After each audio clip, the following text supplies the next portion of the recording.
Bonjour à toutes et à tous. Merci de nous rejoindre à cet atelier TerraLab. En deux mots, pour présenter TerraLab, nous sommes un laboratoire de changement à destination des territoires. Nous sommes financés par la région Wallonne dans le cadre d'un programme qui concerne la résilience des territoires. Et on travaille avec des approches systémiques et des approches issues du vivant pour questionner la transition et la transformation des territoires.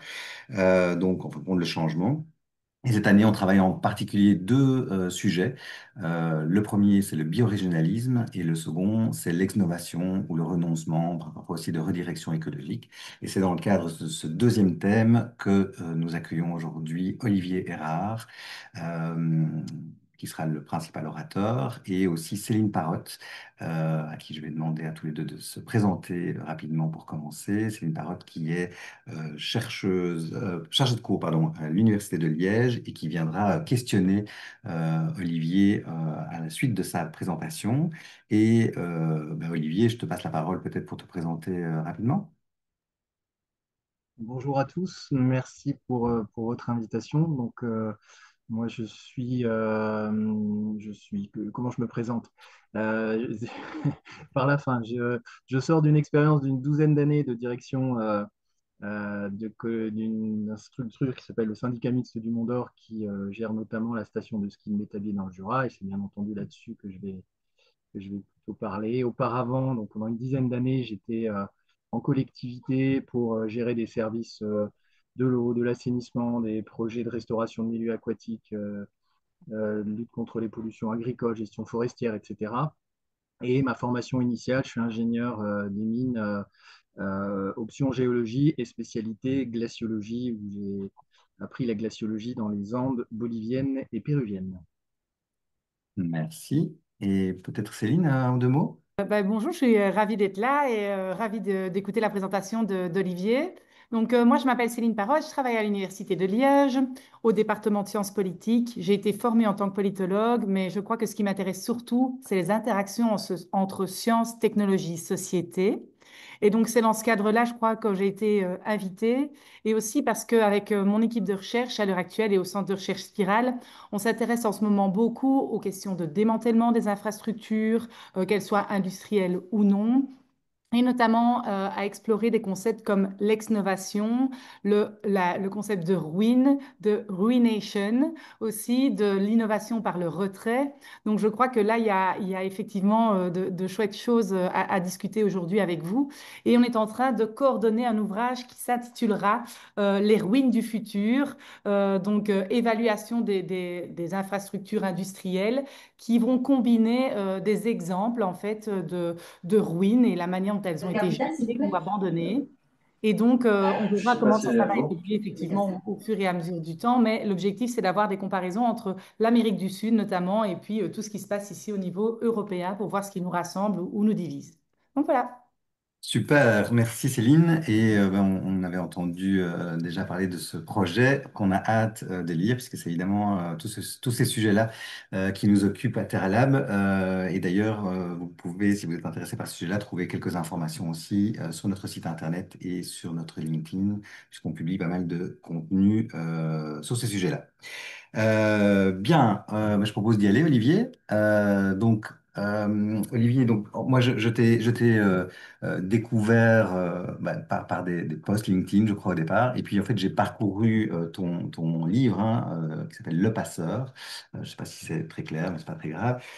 Il est évidemment sur notre site internet que tu as publié aux éditions Inverse et qui raconte toute ton expérience avec une mise en perspective par une approche réfléchi sur la complexité systémique, ce qui évidemment ne pouvait que me passionner et passionner Terra du coup. Mais voilà, très concrètement, peut-être commencer par une présentation un peu générale de ce qui t'amène ici et de l'expérience que tu as eue dans le métabier. J'aime bien commencer par ça parce que je trouve quand même toujours intéressant, on l'avait mis sur l'annonce, mais voilà, tu es arrivé là, je crois, pour fabriquer de la neige de culture au départ, pour quelque part permettre à la station de poursuivre ses activités. Et en fin de compte, c'est pas tout à fait là que tu es arrivé. Et donc, c'est ça l'expérience qui est assez intéressante que tu vas nous partager. Oui, c'est un parcours, peut-être presque le parcours du héros. Je ne sais pas, mais en tout cas, effectivement, j'étais pas destiné à devenir directeur de station de ski, j'avais jamais envisagé ça.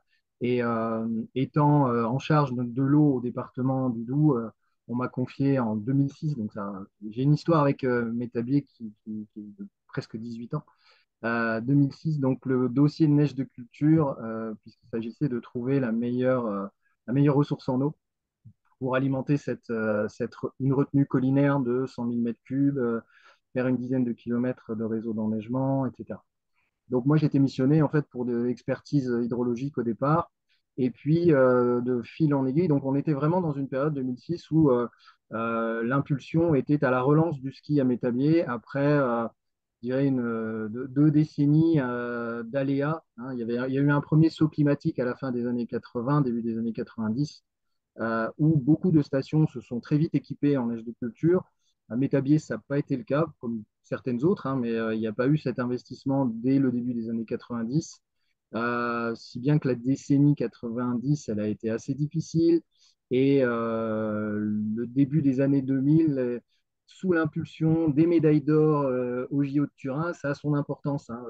Ça paraît peu, mais en fait, ça fait partie du récit, en fait, hein. Oui. L'impulsion du récit. Donc, à donner confiance, ça fait pousser des ailes. Et en plus, à cette époque-là, il n'y avait pas encore d'études prospectives fines sur le changement climatique. Les rapports du GIEC existaient, bien entendu, mais le premier rapport du GIEC sur la cryosphère, hein, tout ce qui est glace-neige, date de septembre 2019. Les modèles territoriaux, ils sont arrivés en 2015-2016 en France, hein, c'est DRIAS. Donc voilà, il y avait quelques études, notamment une de l'OCDE qui projetait sur les Alpes euh, allemandes des potentielles difficultés d'enneigement à l'horizon 2050-2060. Voilà où on en était en fait. L'état de l'art était peu là et d'un point de vue historique. Je dis ça parce que ça a une importance pour la suite en fait, hein. 2005, 2006, ben, en fait, c'est le deuxième saut climatique. 2003, les canicules. Et en fait, on voit qu'il y a un deuxième saut climatique, hein. L'évolution climatique n'est pas linéaire du tout. Donc, ce sont des sauts. On pense que 2022 en est un aussi. Et donc, il y a des effets d'emballement, des points de bascule. Je ne vais pas revenir là-dessus. Mais voilà. Donc, 2005, on l'avait pas, on le voyait pas encore ce saut. Plus tard, on le verra assez bien et c'est assez flippant de voir l'accélération du réchauffement. Mais voilà, 2005, on va dire, tout était ouvert. Et donc, moi, je me suis retrouvé à piloter ce projet, pas forcément par grand intérêt, mais en même temps, dans ce que je faisais sur les politiques environnementales, où j'avais beaucoup de millions à dépenser pour restaurer la qualité de l'eau, eh ben, je voyais qu'on ne s'attaquait pas à un sujet qui, moi, me sautait à la figure, qui était, je suis désolé d'en parler parce que c'est d'actualité, le comté. Donc, il y a 20 ans, moi, je disais, arrêtez de manger du comté si vous voulez sauver les rivières. Bon, bref. Et j'étais très frustré. Et bon, ça m'a appris qu'il ne suffit pas de millions pour résoudre des enjeux environnementaux. Donc, j'étais hyper frustré. Et je me dis, bon, allez, vas-y, lance-toi là-dedans. De toute façon, quitte à y aller, vas-y. Donc, je me suis mis tous mes copains environnementalistes à dos. Et puis, je suis parti sur la neige de culture et c'était une aventure extraordinaire, hein. Pendant 7 ans, je me suis battu pour la neige de culture. On l'a réalisée et voilà, 2013, réalisation, 2014-2015, hiver parfait, c'est-à-dire un peu de neige naturelle, des conditions super pour faire une neige de culture, record de fréquentation, record de chiffre d'affaires, formidable. Et là, je me suis retrouvé vraiment, vraiment intégré à la station. J'étais directeur de la station, je partageais des valeurs, j'étais pleinement intégré. Je raconte dans le livre que j'en avais, moi, le changement climatique, c'était plus un sujet, j'avais sauvé la station, je pouvais partir. Et puis, voilà, on a cette première période de relance qui est un peu longue, hein, 2006-2015. Et puis, en même temps que moi j'arrivais, j'ai posé tout un arsenal de professionnalisation, de remise à niveau des outils de production, etc. Jusqu'à arriver à un stade où on se rendait compte qu'il y avait 4 télésièges, donc des remontées mécaniques, qui avaient des dysfonctionnements, des micro-vibrations. Et bon, les technologies de l'époque nous disaient, ben voilà, vos télésièges sont obsolètes, il faut les changer. Donc, on a fait une estimation, un projet, et c'était 15 millions d'euros. Donc, 2015, la question était, est-ce qu'au regard déjà de l'investissement qu'on avait fait sur la neige de culture, la remise à niveau des autres télésièges, on avait fait un atelier aussi de maintenance parce qu'on avait internalisé tous les métiers, et ça, on a bien fait de le faire parce que ça a été le terreau qui nous a permis de basculer. Mais on avait du coup une dette qui était assez élevée. Donc la question, c'était est-ce qu'on a suffisamment de recettes pour amortir 15 millions d'euros sur 20 ans? Et quand on disait ça, on s'en foutait des autres activités hors ski, en fait. On sait pertinemment aujourd'hui qu'il n'y a que le ski qui permet d'amortir, de maintenir des appareils. Le reste, ça s'équilibre en exploitation, mais c'est tout. Voilà. Donc la vraie question, quand on veut garder les remontées mécaniques, c'est est-ce qu'on a du ski? Donc c'est comme ça que c'est parti cette question en 2015. Donc c'est pas du tout à un moment donné, il y a une conscience politique de se dire qu'est-ce qu'on va devenir. Pas du tout. C'est un effet de questionnement technique et financier. Et c'est là qu'on rentre dans la première partie de la deuxième, de la phase de descente après cette euphorie de la relance. Donc, il faut dire que cette étape-là, c'est 3 ans entre 2016-2018, où là, ben, pour répondre à cette question, donc, je rappelle, hein, on arrivait juste avec les modèles territoriaux. Il n'y avait pas encore ce qu'on a développé en France qui s'appelle ClimSnow, euh, qui n'est pas non plus, enfin, j'en reparlerai, hein, parce vous connaissez l'expression du statisticien George Box, hein, tous les modèles sont faux, certains sont utiles. Donc, ClimSnow, c'est faux, mais ça peut être utile. Dans les deux sens, d'ailleurs, pour conforter ou pour vraiment regarder les choses en face. Mais voilà, donc en 2016, on n'avait pas ça. Alors, j'ai repris ma casquette de glaciologue, j'ai analysé les données historiques. Là, on commençait à avoir des choses sur 2000-2015 en termes d'augmentation de température. Il y a une thèse qui est sortie sur la réduction des plages de froid, etc. Bon, bref, j'avais de la matière pour proposer un premier scénario climatique en interne. Donc, moi, je fais appel à aucun expert extérieur. Et j'ai partagé avec mes collègues en fait, de terrain, donc les patrouilleurs, les pisteurs, les niveauculteurs, les dameurs, etc. Enfin, tous les gens qui ont une connaissance de terrain. Et j'insiste là-dessus parce que c'est un des éléments aussi structurants d'un processus en fait, qui va aller vers du renoncement. C'est vraiment cette connaissance terrain, la mise en synergie de la connaissance de terrain avec la connaissance scientifique. La connaissance scientifique toute seule ne sert à rien. La connaissance de terrain toute seule ne sert à rien ou elle n'est pas écoutée. Et en fait, c'est la rencontre des deux qui crée de la magie, en fait. Et moi, j'ai vécu ça, ce côté co-construction d'un scénario climatique d'abord, qui ne nous arrangeait pas, puisque entre nous, la réponse était ben non, on n'a pas 20 ans. Donc c'est un croisement de paramètres avec pas mal de discussions entre nous. Donc là, c'est qu'entre nous, hein. On est quoi, 4, 5 personnes, hein. 5, allez, 5, 6. Et puis, ça ne nous arrange pas, ça. Donc, évidemment, moi, j'ai un conseil d'administration, un président, je me mets dans la confidence, ça ne l'arrange pas. Donc, on pousse un peu plus loin. Oui, mais là, avec la neige de culture, on va quand même sortir notre épingle du jeu. Donc, on élargit le questionnement. Oui, mais est-ce que les gens vont répondre à ce produit neige de culture? Est-ce qu'on n'aura pas un effet aussi de désintérêt de nos salariés? Est-ce qu'on aura de la main-d'œuvre? Est-ce que aujourd'hui, en fait, toutes ces questions que je me posais en 2015, en fait, je les entends. Je les entends ailleurs, mais pas que sur le tourisme, pas que je les entends partout, en fait. Bien sûr. C'est multi. Alors, à l'époque, on ne parlait pas de systémique, mais on parlait de multifacteur. Et en fait, sans le savoir, nous, on était allé vraiment dans une approche systémique. Voilà. Donc, mais on peut dire aller peut-être plus multifacteur comme on le ressentait nous, parce qu'on a bricolé ça. On a toujours bricolé. Et le fait est voilà, qu'on devait, fin 2017, dire non, vraiment, on a regardé dans tous les sens. Avec la neige de culture, on risque d'avoir la moitié de fréquentation, ce qui s'est avéré juste quelques années plus tard d'ailleurs. Donc, on ne va pas être attractif. Attention.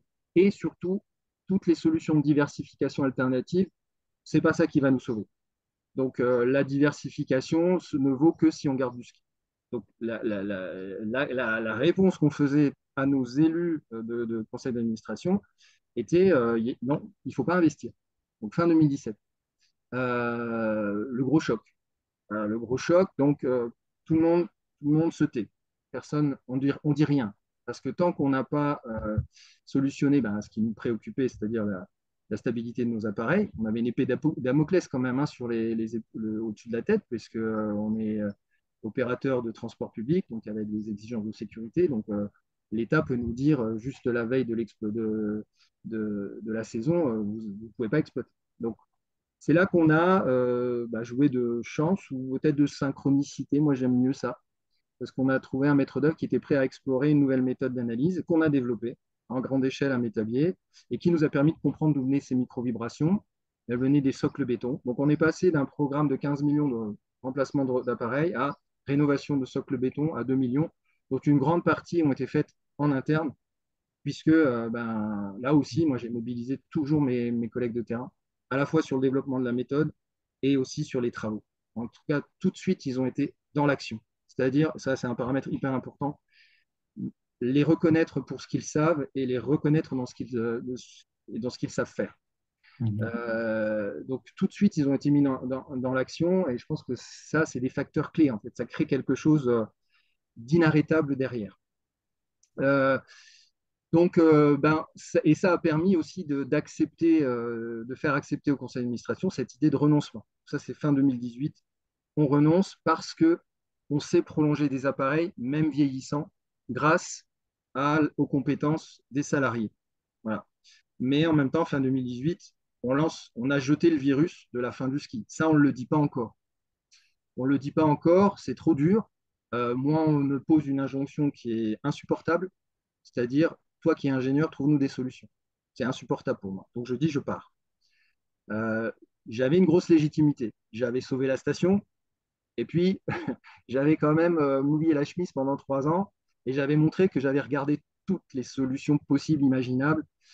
Euh, j'aurais pu faire comme beaucoup, c'est-à-dire faire croire que ça va bien se passer. C'est-à-dire rentrer dans ce jeu de la diversification, faire des tyroliennes, des trucs à la Disney, à la con, excusez-moi, mais ça m'énerve quand j'en parle, donc ça sort un peu. Je suis un peu comme ça, hein, je suis désolé.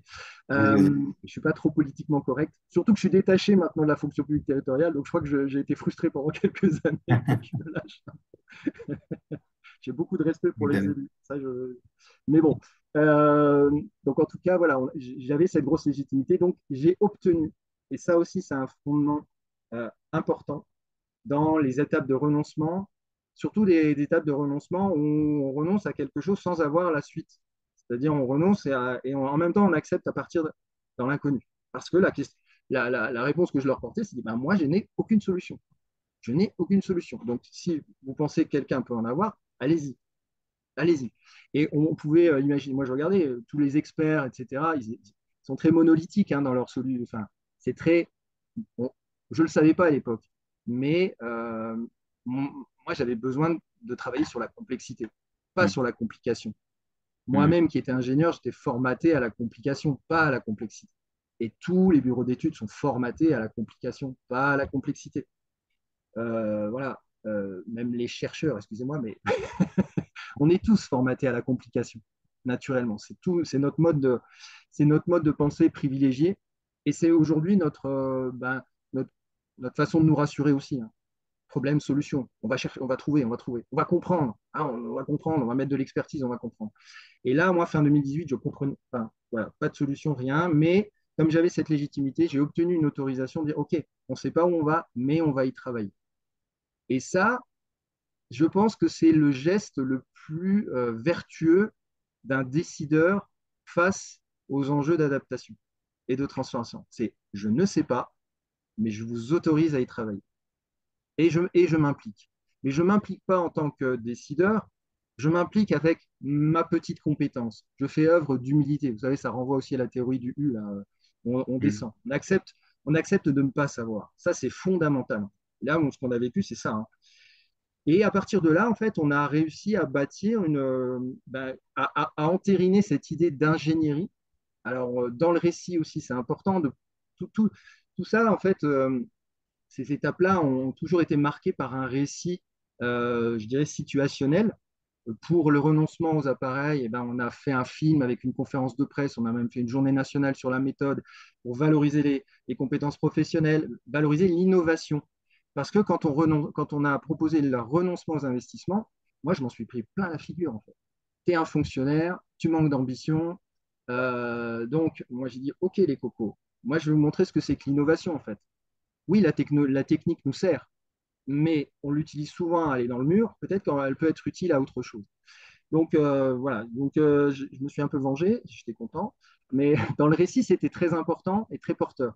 ce côté ancrage des capacités humaines, des ressources humaines techniques, capables de développer une technologie qui concilie la connaissance de terrain avec des théories, là, en l'occurrence microsismiques, etc. Donc voilà, c'est tout ce côté très hybridation des choses qui fait qu'à un moment donné, il y a des choses qui sont hyper ancrées et qui permettent aux décideurs de commencer à changer un récit progressivement et à faire passer la pilule du renoncement. C'est pas je renonce et puis je verrai. Non, c'est je renonce pour faire ça, pour passer à la suite. Donc voilà, on avait besoin aussi dans cette idée d'ingénierie de l'installer dans l'organisation. Donc on a revu l'organigramme, on a mis un pôle d'ingénierie. J'étais tout seul, hein, mais pôle d'ingénierie. Et voilà, il faisait partie intégrante et c'était pas pôle d'ingénierie pour la transition, c'était un pôle d'ingénierie. On travaille. On travaille à réfléchir. En fait, on sanctuarise, on autorise ce côté improductif, a priori. Euh, pour financer ça, et ben, en fait, là aussi, il faut savoir s'alléger. Ça aussi, c'est une des leçons, c'est que l'adaptation à la transition, on la voit toujours comme du plus. Ça fait partie aussi de cette logique du renoncement. On ne peut pas, à un moment donné, faire plus, quoi. Il faut renoncer à quelque chose. Il faut faire un transfert, rediriger des moyens. Donc, nous, on a allégé. Alors, ça tombait bien, hein, on avait moins de neige, mais on avait moins besoin de déneigement sur les parkings. On a pris le parti d'avoir une insatisfaction clientèle sur les navettes. On a allégé le service de navettes. Donc, dans tout ce que je raconte, c'est jamais parfait et c'est jamais facile, hein. Ça frotte de partout. Mais j'aime bien dire, si ça glisse sans frotter, c'est que ça transforme pas, hein. Il faut que ça glisse en frottant, hein. Et le frottement crée de l'énergie. C'est cette énergie qu'on va chercher.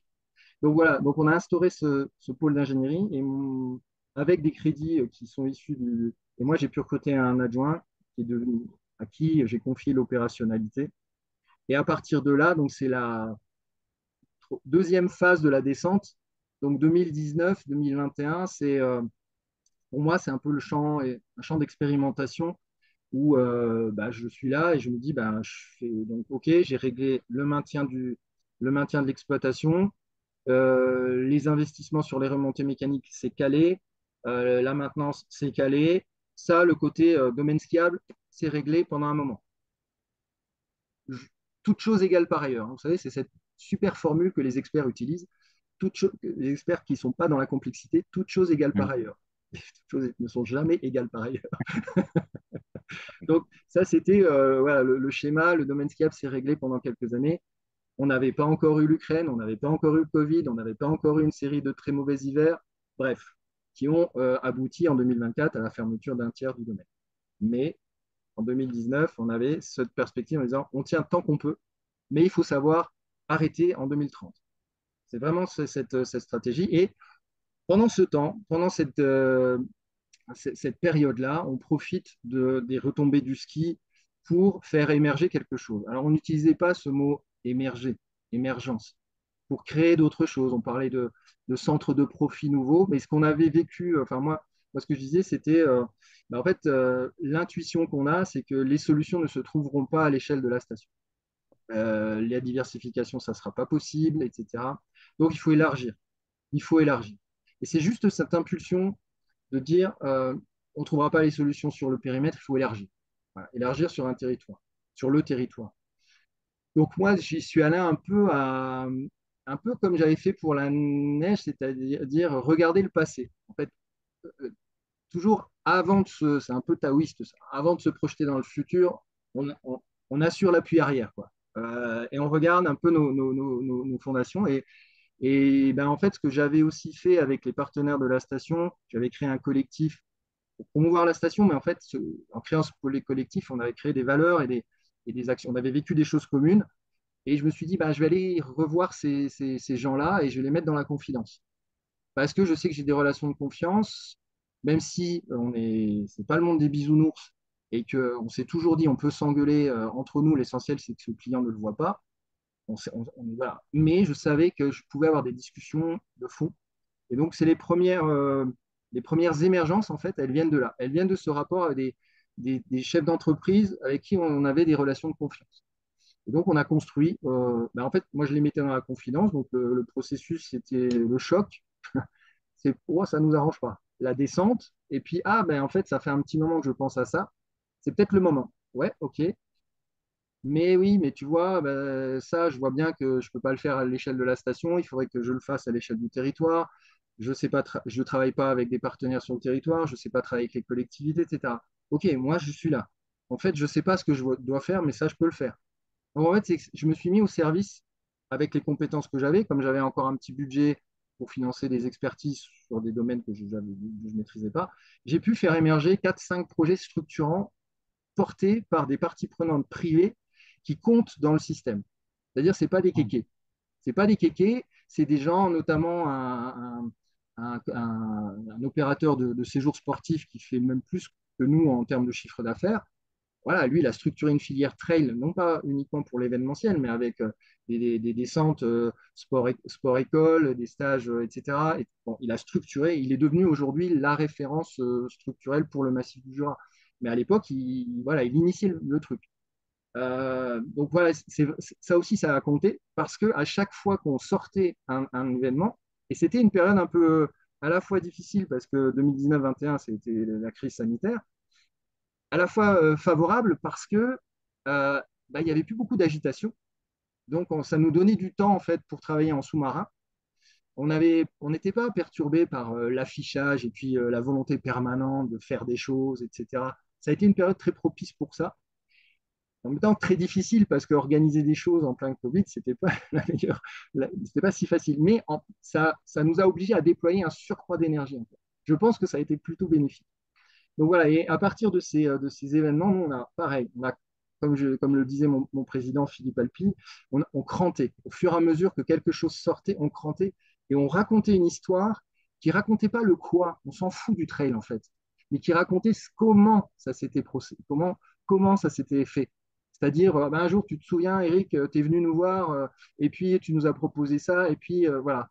On racontait cette histoire, en fait, cette histoire d'humains qui se prennent dans la figure quelque chose qu'ils n'ont pas envie de voir et qui, ensemble, arrivent à faire sortir quelque chose quand même.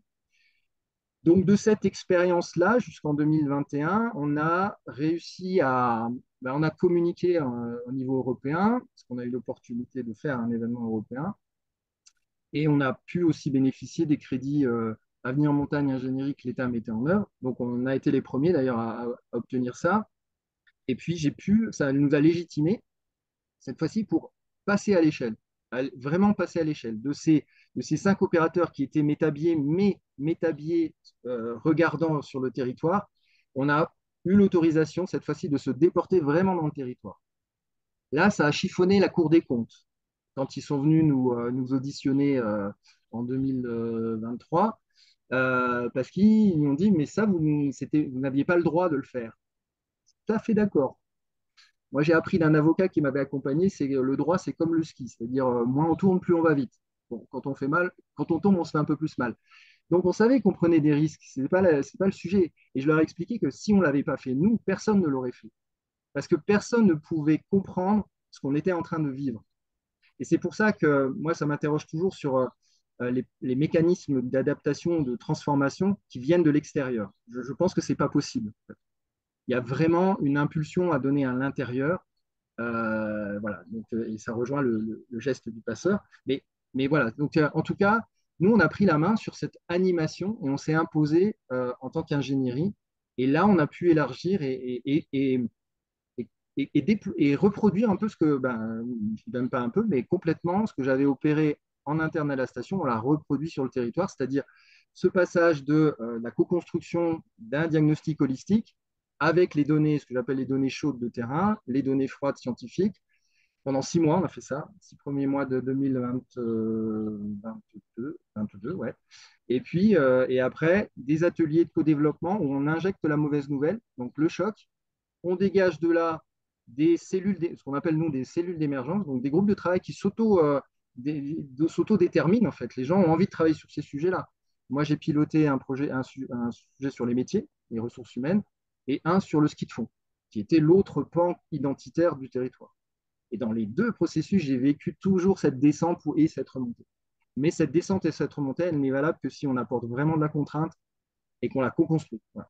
Et ça nous a permis donc de faire émerger, aujourd'hui, il y a une trentaine de projets à l'échelle du territoire. Il y a des actions très immédiates, et c'est vrai que c'était notre parti pris. quand on a vendu cette idée-là aux élus du territoire plus large, tout de suite, ils ont dit, ah non, non, non, vous allez réfléchir de votre côté, puis vous allez revenir vers nous, nous demander des sous. Et là, ça tombait bien parce qu'on avait déjà mis en place des actions par des entreprises privées qui disaient, mais on n'a pas besoin de votre argent, en fait.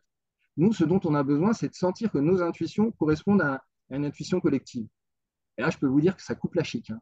Et mon président, qui avait l'art de la formule, disait, parce que le président du pays, du territoire s'appelle Patrick, et il lui avait sorti cette formule magique, c'est laisse Patrick, c'est fécond.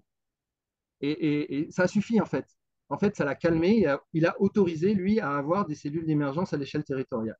Où c'est toujours pareil, hein, ces autorisations. Et comme ces émergences, à un moment donné, il faut les contenir, parce que c'est un principe de transformation de systèmes complexes. Hein, faut jouer entre l'entropie et la négantropie. Et on dit hein, que pour transformer un système complexe, il faut alterner des interactions ordonnantes avec des interactions désordonnantes. S'il y a trop d'émergence, c'est le bordel. S'il y a trop de planification et de contrôle, il n'y a pas d'émergence, il n'y a pas d'innovation. Donc, il faut vraiment alterner les deux. Et cette alternance, en fait, c'est cette ingénierie, que j'appelle aujourd'hui cette ingénierie du passeur, qui crée en permanence de la tension et du sens pour modifier progressivement le récit et s'inscrire dans une planification qui n'est en fait qu'un réceptacle de ce qui émerge, mais qui est garante de valeurs partagées qui émergent au fur et à mesure, qui prennent du sens. Et c'est un récit qui se construit au fur et à mesure. J'avais échangé avec un chercheur qui me disait, en fait, ce que vous avez construit, c'est un réservoir sémantique et symbolique dans lequel vous puisez régulièrement pour faire des éléments de langage. Et puis, effectivement, mon président, il a l'art de la parole, hein, il disait toujours, Olivier réfléchit, moi je parle. Il réfléchissait aussi, hein. Moi je parlais aussi, peut-être trop d'ailleurs. Bon, voilà. Mais donc, tout ça nous a permis d'aboutir à ce qu'on a appelé un master plan. Et ce mot-là, on l'a choisi vraiment en toute conscience, parce que là aussi, quand on est dans une transformation systémique, il faut faire gaffe à garder toujours le contact avec le système qui est en train de changer. Donc nous, ce qu'on a ouvert, c'est des marges, hein, c'est des marges. Les premières marges qu'on a ouvertes, elles étaient vraiment à l'échelle de la station, donc les 4-5 actions que j'ai fait sortir. Et puis après, on est passé à l'échelle du territoire, la marge s'est agrandie. Elle s'est tellement agrandie qu'elle est devenue finalement majoritaire. Mais on a veillé tout le temps à garder le contact avec le système. Parce que ce qui se passe en général dans ces émergences des marges, c'est qu'on a affaire à des gens qui, à un moment donné, ont ras-le-bol de la contrainte, des injonctions contraires, des freins. On a eu les pires coups voilà, vous savez ce que je veux dire, de notre député notamment, qui est aujourd'hui notre ministre de l'Agriculture. Euh, c'est la seule dont je dis du mal dans mon bouquin, Annie Genevard, voilà. Mais parce que voilà, elle était le défenseur incarné du système, donc biberonné au lobby du ski, etc. Mais moi, je ne suis pas anti-ski, on n'a jamais été anti-ski. En fait, après, c'est facile de nous dire, donc on a été, bon, bref, peu importe. Mais en tout cas, nous, on a réussi à garder ce contact avec cette marge qui a permis à un moment donné de complètement renverser le récit. Et ça nous a permis de digérer ce qui s'est passé en 2024, c'est-à-dire le couperet qui tombe, après la hausse de l'énergie suite à la guerre en Ukraine, après la hausse de la masse salariale suite aux demandes post-Covid, parce qu'il y avait des demandes salariales qu'on ne pouvait plus ignorer, et puis succession d'hiver et un hiver catastrophique 23-24, bim, ça tombe, 30% du domaine en moins. Oui, la rugueule, mais comme le dit mon président, en fait, ce qui était génial hein, quand il y a eu la décision politique, et alors pour vous le dire, hein, c'est que les salariés de la station ont demandé à être présents au comité de décision. Et ils ont dit, s'il vous plaît, fermez 30%, on préfère se couper un bras que de mourir. Bon, je peux vous dire qu'il n'y a rien de plus efficace. Donc moi, j'étais plus là, hein, déjà, j'étais parti. Mais moi, j'avais annoncé un an avant hein, que je partais, donc je ne savais pas qu'on allait passer dans la dramaturgie après l'hiver. Mais voilà, c'est pour vous dire que la maturité de cette équipe-là, pour moi, c'est quelque chose de fondamental dans le processus et ça positionne bien les acteurs dans leur rôle non plus hiérarchique ou fonctionnel, mais dans leur rôle situationnel. Et voilà, je pense qu'un des éléments clés dans cette histoire-là, enfin, il y a plusieurs éléments clés, c'est la force des professionnels qui ont le plus à perdre en fait dans ces renoncements mais qui savent dégager de l'innovation parce on les secoue et on va chercher en eux ce qu'ils ont de plus profond. J'aime bien dire qu'on peut renoncer d'autant plus facilement qu'on sait ce à quoi on ne peut pas renoncer. Moi, je suis allé chercher des valeurs fêtières, c'est-à-dire pourquoi on travaille sur la montagne? Parce qu'on l'aime et parce qu'on aime faire plaisir aux gens. Le ski est un moyen, c'est pas une fin en soi. Mhm. À la fin du fin, c'est pas ça qui compte. Si on doit mourir, enfin, si on doit, si on doit, enfin, on ne veut pas mourir, et ce qui nous permet de survivre, c'est maintien voilà. Donc voilà, on a réussi à, parce qu'on avait aussi, je disais que cette décision, elle a été difficile parce que il ne faut pas se leurrer, hein. C'est un processus qui prend du temps, mais quand on commence à basculer, c'est-à-dire on passe les 20%, donc ça veut dire qu'on a quand même 80% d'opposition, il ne faut pas l'oublier. Les 20%, ça suffit. Je ne sais pas si vous connaissez le modèle Mhm. de diffusion de l'innovation d'Everett Rogers. Il Ouais. situe à peu près à 13-14% le passage à la première majorité adoptante. Moi, je pense que ouais, voilà, on y est largement, mais il reste quand même 80% d'opposition. Donc, cette opposition, elle s'organise, elle dit c'est scandaleux, voilà, vous fermez la station, etc. Voilà. Mais on vous l'avait dit, mais vous prenez conscience, c'est très bien. Mais ce qui a permis aux élus de dire, d'être droit dans leurs bottes, et ils l'ont exprimé comme ça, à l'unanimité, hein, ils ont voté, en disant la rue est en feu, mais on est droit dans nos bottes et on tient nos responsabilités, et on l'avait anticipé puisqu'on a un plan B qui s'appelle le master plan. Donc, tous ces gens qui râlent, on ne les a pas vus encore dans le processus de création. Et bon, on les invite à venir. Donc c'est assez cool, hein, pour un élu, finalement, d'assumer une responsabilité tellement difficile, une décision tellement difficile, mais d'avoir une alternative. Parce que le problème, c'est de ne pas avoir d'alternative, en fait. C'est là que c'est difficile. Donc, voilà, moi je pense que c'est une opération réussie. Génial. Il y a tellement de trucs sur lesquels je voudrais, je voudrais te questionner parce que c'est très en lien avec toute une série de choses sur lesquelles on travaille. Sur les derniers éléments, je pensais vraiment à ce dont Alexandre Monin parle, tu vois, les attachements et les réattachements. En fait, comme tu dis, le ski, c'était pas une fin en soi. En fait, c'est la montagne. Donc, tu as recentré le débat. Donc, en fait, tu as questionné quelque part l'usage. En fait, bah, derrière le ski, il y a la montagne. Et donc, en fait, tu peux. Mais j'aime bien toujours ton idée de bibliothèque sémantique aussi, hein, qui permet de réinventer le récit, de reconstruire le récit de manière dynamique. Je pense que tu voulais revenir aussi un petit, enfin, tu disais, voilà, tu parlais de renoncement, de redirection écologique, mais derrière, il y a évidemment beaucoup de sidération, de déni, donc il y a eu toutes sortes de réactions différentes. Je pense que c'est assez intéressant que tu reviennes un petit peu là-dessus aussi. Ah oui, oui, ben c'est la palette de l'humain. Euh, et alors, moi, je pense que le fait d'avoir de l'expérience dans le tourisme, c'est bien aussi parce qu'en fait, on découvre aussi beaucoup de facettes de l'humain, parce on est toujours surpris de voir des gens en vacances qui se mettent dans des rages énormes et qui tapent contre les caisses. Moi, j'ai eu à appeler les gendarmes pour calmer des gens, quoi. Donc, en gros, c'est un domaine dans lequel on se fait plus beaucoup d'illusions sur l'humain. Et en même temps, c'est aussi un secteur dans lequel on va chercher le beau. On va chercher voilà, on cherche à sublimer un peu l'humain. Et moi, c'est un peu, j'aime bien dire, croire en l'humain malgré tout. Parce que finalement, on n'a pas le choix, parce que ça passe par l'humain. Mais effectivement, il y a la palette des émotions. Effectivement, bah, vous connaissez la courbe du deuil, mais le déni, c'est quelque chose d'assez normal, fondamental. Il y a la colère qui s'exprime, etc. Euh, et tout ça, c'est complètement normal, en fait. C'est si on commence à vouloir, par contre, c'est si commence à vouloir convaincre, bah là, on se plante, en fait. On va dépenser beaucoup d'énergie. Il faut accepter. Il faut accepter que tout le monde n'est pas prêt à digérer le bazar. Donc, on est en observation. C'est pas facile, hein, je dis ça avec le recul, mais quand on se prend des insultes dans la figure, on a envie de réagir. Et moi, j'ai fait plein d'erreurs, en fait. Et comme mon président, on ne savait pas ce qu'on faisait. Donc, on a avancé en faisant.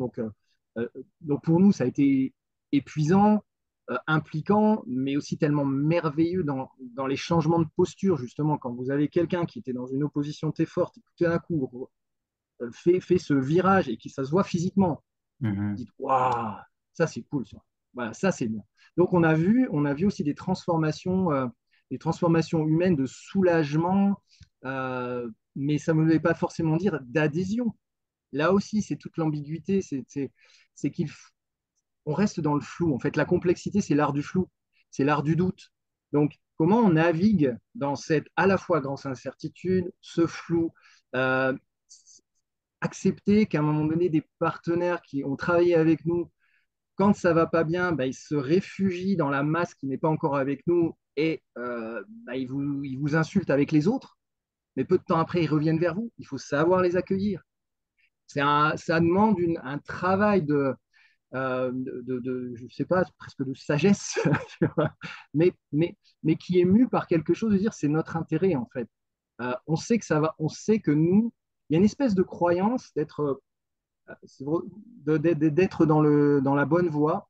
Moi, je me souviendrai tout le temps quand j'ai dit à mon président aux élections législatives où il se présentait contre Annie Genevard, justement, il m'était pas, arrête de parler de la transition à bétailler parce que ça va te desservir. Et il m'a répondu, il me dit, j'en ai rien à foutre, je suis droit dans mes bottes. Bon, il a perdu, mais de toute façon, il ne pouvait pas gagner. Elle est trop forte. Mais il a fait 40%, ce qui est honorable. Mais j'aime bien cette idée-là voilà, il- ce côté être droit dans ses bottes. En fait, j'ai l'impression que pour nous qui étions pilotes de cette transformation, ça a été difficile. Ça nous a questionné. Moi, ça m'a questionné énormément sur mon geste d'ingénieur. Enfin, voilà, ça m'a confronté à des doutes permanents. Enfin bref, lui également. Mais en même temps, ça nous a alignés. Ça nous a ancrés dans quelque chose. Et, euh, et du coup, c'est vrai que euh, les réactions des parties prenantes, on les prenait. En fait, quand on se voyait, on faisait une cartographie. En fait.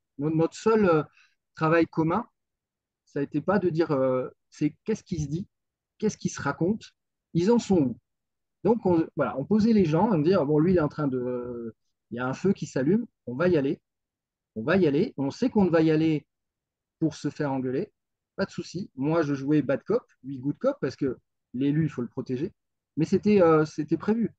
Donc, il se tournait vers moi, il me dit ben, tu fais n'importe quoi. Ok, donc les autres, ils déversaient leur fiel sur moi, ils étaient calmés, et lui, il reprenait la main, et c'était passé. Ça, c'est une extinction de feu. On allumait aussi, on agitait des chiffons rouges, c'est-à-dire on attire l'attention sur un endroit pour se donner plus de liberté pour faire autre chose. Ben, voilà, on a utilisé tout ce qu'on sait faire en fait en manipulation. Voilà, c'est vrai qu'à un moment donné, on peut se poser la question entre influence, manipulation.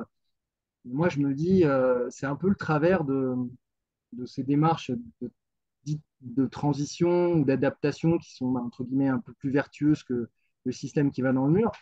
C'est croire qu'il faut faire enfin, il faut faire différemment que le système dans ces outils de manipulation en fait. Non, faut jouer avec faut jouer avec les mêmes codes en fait. Il faut utiliser les codes. Donc le marketing avec ce réservoir sémantique symbolique. Faut pas dire tout à tout le monde n'importe quand. La pire des stratégies, c'est de mettre tout le monde autour de la table. Il n'y a rien de pire. Alors si on veut bloquer tout, et ça c'est la stratégie de décideurs qui ne veulent pas avancer, hein, c'est de dire je mets tout le monde autour de la table, bah, vous voyez, il ne sort rien. Bah, c'est évident qu'il ne sort rien. Bon. Donc la manipulation à l'inverse, on la connaît. Nous, on n'a pas consulté la population. On sait très bien ce qu'aurait dit la population. Ils nous ont dit, il ne faut pas fermer, d'ailleurs ça s'est vérifié, hein, mais il ne faut pas fermer la station. C'est pas possible. Et ce n'est pas les 5-10% qui auraient été d'accord pour y aller qui étaient suffisants. On est quand même dans une démocratie. Donc, faut être très prudent en fait sur ces logiques-là. Voilà, donc on utilise finalement une stratégie de capillarité justement pour aller vers ceux qui sont prêts. On ne force pas, mais l'idée c'est que l'action produite entraîne l'action, l'envie d'action. On est vraiment sur cette logique de donner des compétences de pouvoir agir. On est sur ce qu'on appelle les compétences de niveau 2 hein, de l'école Palo Alto. Pour transformer des systèmes complexes, il faut utiliser ces compétences de vouloir agir, savoir agir, pouvoir agir. Donc, ça passe par l'action. Mais l'action, avec une vision holistique qui complexifie, bah, qui montre la complexité et qui donne l'impression que wow, on peut rien faire. Donc, c'est la tétanie, c'est le déni, c'est la colère, on entre tout ça. Mais passer ça, on va chercher bah, une intuition. Et on est vraiment sur le champ de l'émergence. Je ne sais pas si vous connaissez le modèle Cuneiforme de Dave Snowden, hein, Ouais, on est vraiment sur ce on va parler tout traitement. à l'heure. On a une idée de la réalité, on a une intuition, et je pense que plus elle est collective, meilleure elle sera, et on teste. Et si ça marche, on augmente la complexité, si ça ne marche pas, on diminue la complexité. Mais on insiste. Et on est toujours dans ce processus-là. Et moi, ce que j'ai vécu, ça marche en fait. Ça marche. Les intuitions, ça fonctionne. Voilà. Donc, et aujourd'hui, je reproduis cette méthode sur d'autres sujets, hein, comme le pastoralisme, la forêt, etc. Ça marche. En fait, c'est vraiment ça marche. Donc, j'y crois vraiment à cette mécanique. Et il faut accepter les émotions, il faut les prendre euh, en l'état où elles sont. C'est-à-dire, mais il y a toujours dans chaque système, il y a toujours des gens qui sont un peu plus prêts que d'autres à y aller. Voilà. Oui, mais on peut-être du coup, parce que en fait, nous, dans Interlab, on parle souvent de cette. Tu connais les systèmes complexes comme nous, et peut-être même mieux que nous, mais il y a cette logique d'aller regarder en fait les énergies qui sont présentes dans le système. Il y a des énergies de résistance et des énergies d'activation. Quelque part qu'il faut essayer de réconcilier et comme tu l'as expliqué, jouer un peu avec les deux camps. On parle aussi dans cette question du changement en fait de cet ancien monde, de ces anciens rôles, de ces anciennes fonctions, ces anciennes croyances qui doivent mourir, qui doivent quelque part disparaître, s'atténuer, apprendre à se transformer. Et de l'autre côté, il y a des choses nouvelles qui sont en train d'émerger. Et comme tu dis, il y a des gens, des fonctions, des positions qui sont naturellement plus dynamiques et plus ouvertes à ça. Donc il y a tout un champ de ce côté-là. Et on discute souvent aussi du fait que les décideurs ne sont pas les bonnes personnes pour créer le changement, puisque leur fonction, c'est institutionnalisé, c'est de maintenir le système, c'est de maintenir les choses en place, c'est de les gérer, voire les optimiser, mais pas nécessairement de les transformer. Donc en tout cas, c'est quelque chose qu'on questionne un petit peu et je voulais voir un petit peu comment toi tu te positionnes par rapport à ça et comment vous avez fonctionné du coup en termes de gouvernance, notamment par rapport aux élus, qui en plus évidemment sont élus, donc il y a le côté médiatique visible, voilà. Donc c'est plus difficile peut-être encore a priori, mais je te laisse réagir et voir ce que tu as observé, d'être le moteur de ce changement. Alors, moi j'écris dans le bouquin, je crois que les décideurs ne peuvent pas piloter le changement. Euh, Par contre, ils peuvent l'autoriser en fait. Et c'est vraiment un changement de paradigme de la posture de décideur. C'est ce que j'ai vécu la fin 2018 où le je ne sais pas, mais j'autorise à le faire et je m'implique avec ce que je sais moi. C'est-à-dire, je sors de ma fonction de décideur. Ce que me demande le système, c'est de me le protéger. Je suis légitime pour le protéger. C'est sociologique, c'est la sociologie des organisations, Michel Crozier, c'est Mhm. sociologique. Il ne peut pas, il faut pas, moi je trouve qu'on maltraite les élus en fait. Quand on les met dans les injonctions, vous avez qu'à décider, en fait, ces mêmes personnes ne comprennent pas ce que c'est que la complexité. Et ça crée quelque chose ça crée ce qu'on voit, c'est-à-dire des réactions inverses, c'est-à-dire arrêtez de nous emmerder avec ça, quoi. Parce que on s'attaque pas à la bonne porte en fait. Mhm. On l'attaque pas. En tout cas, on lui demande pas les bonnes choses. C'est-à-dire, on lui demande de décider la transformation du modèle qui le légitime et pour lequel on lui demande de se protéger, de rassurer. Donc, c'est ce qu'on appelle l'homéostasie du système. Lui, Mhm. il est garant de l'homéostasie en fait. Mhm. Donc, c'est pas lui qui va dire, les gars, on va mourir.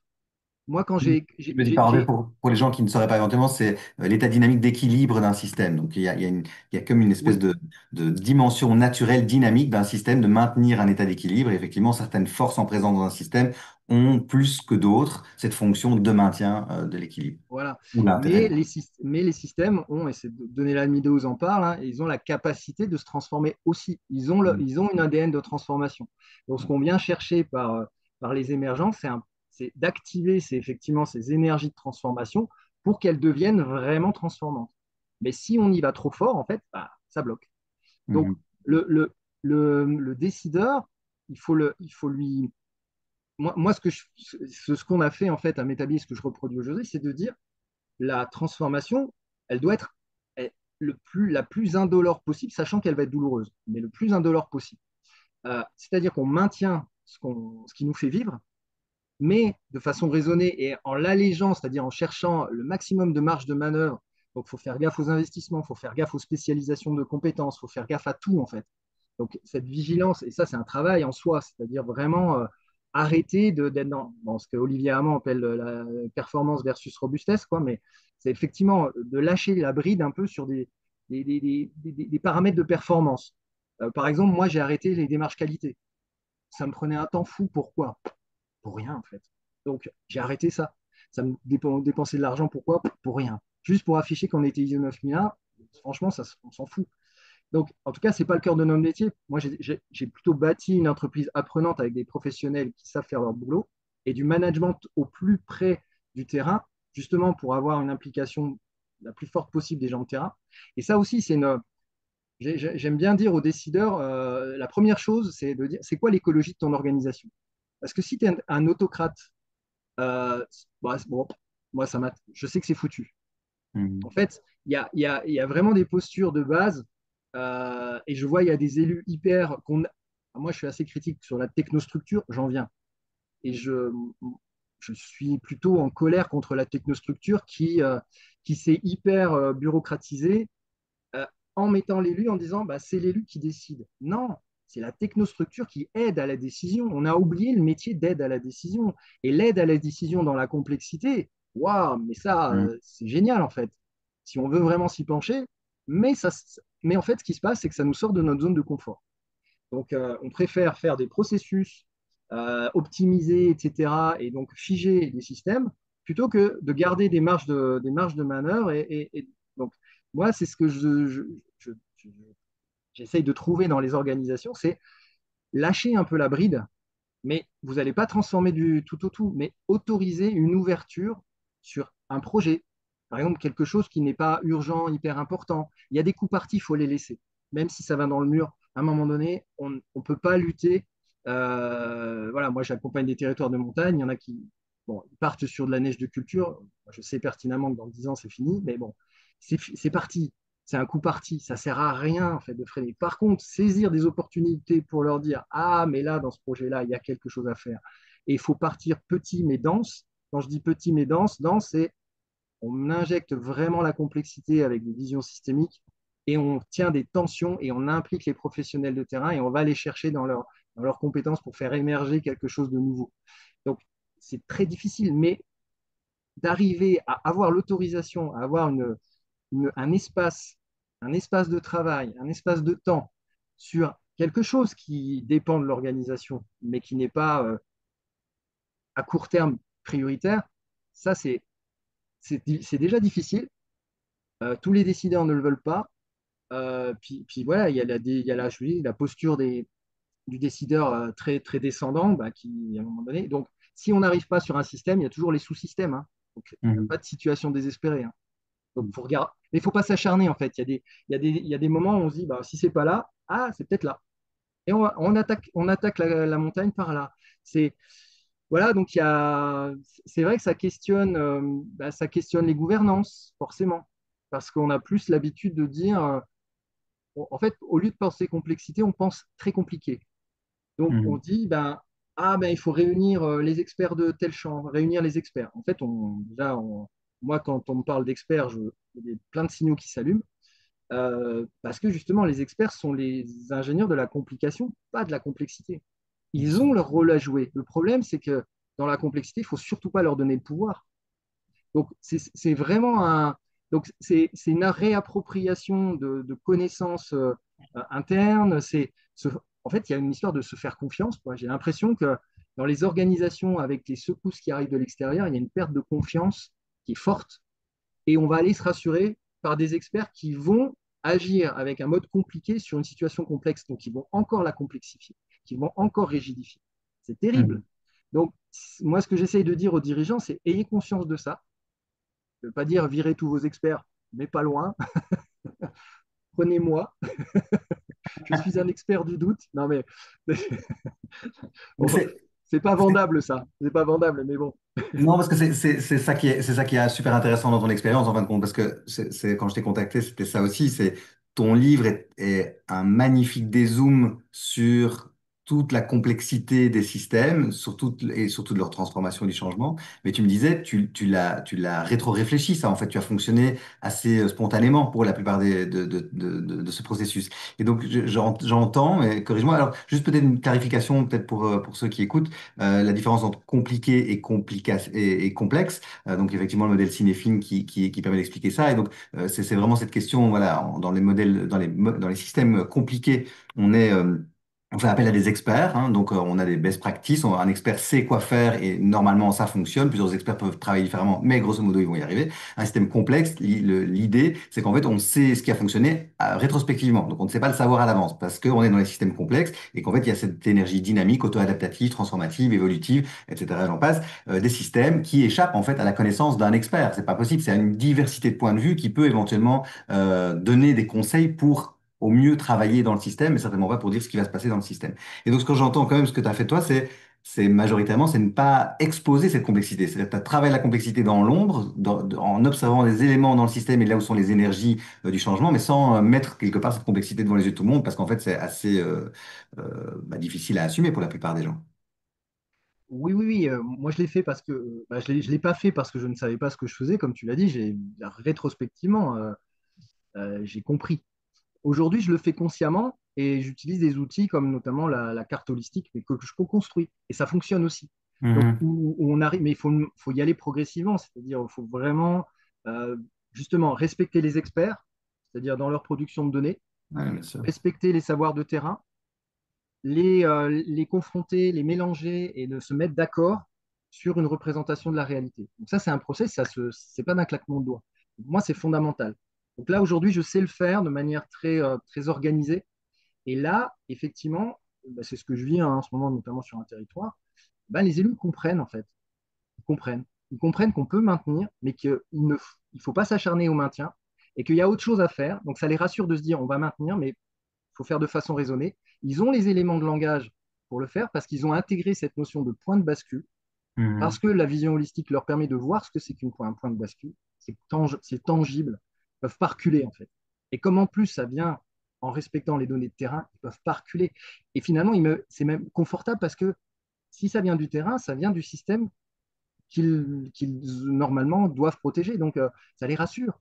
Ça vient pas d'eux, ça vient pas descendants. Donc, ils autorisent à intégrer cette idée-là. Et quand on leur dit, ben, en fait, ces points de bascule-là, pour s'y confronter, ce qu'on fait aujourd'hui, même l'adaptation qu'on imagine aujourd'hui, ça ne fonctionnera pas, parce que ce n'est pas d'adaptation dont il s'agit, c'est d'apprendre à s'adapter. Ouais.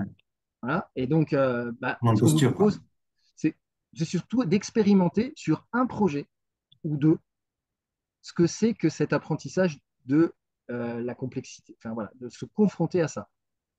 Et ça fonctionne en fait.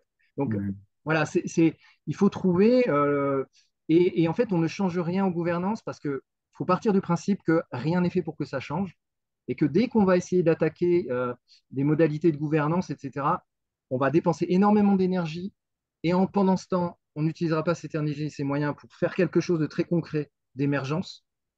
Donc voilà, il faut faire attention en fait. Et c'est vrai que je reprends ce que je disais, c'est-à-dire que on confond complexité et complication. Et donc, quand on a quelque chose où on sent que c'est pas à la bonne échelle, on sent que tous les thèmes sont pas abordés, on multiplie les parties prenantes avec plutôt des casquettes experts et on met tout le monde autour de la table. Et ben, il se passe ce qui doit se passer, hein. C'est qu'il n'y a pas grand-chose qui sort, quoi. C'est l'art du consensus, pas du consentement. On peut toujours réfléchir à des gouvernances partagées, mais franchement, qui est mûr pour ça? Surtout c'est des systèmes qui sont malmenés, déjà sans des chocs brutaux, mais déjà malmenés à la base, ben, c'est impossible. Enfin, voilà, donc ça peut se faire sur des marges, et c'est justement le problème, c'est que ça se fait sur des marges, mais qui n'arrive jamais à passer à l'échelle parce qu'on n'arrive pas à connecter à la dureté de la posture de décideur qui doit faire cette ambidextrie, quoi. C'est je maintiens et en même temps Ouais. j'ouvre. Mhm. C'est hyper. Je pense que c'est pas si difficile que ça, mais c'est pas du tout ancré. Donc il faut aider en fait ces décideurs à être confort avec cette autorisation et ne pas vouloir des ouvertures trop grandes, c'est-à-dire ces marges d'émergence, il ne faut pas qu'elles soient trop grandes, sinon ça va vite coincer. Parce Mhm. il se passe tellement de secousses et d'inconfort dans ces trucs-là que bah, il faut laisser le temps et hein, on dit qui trop embrasse mal étreint, faire attention. Donc voilà, il vaut mieux faire petit mais dense que éparpillé.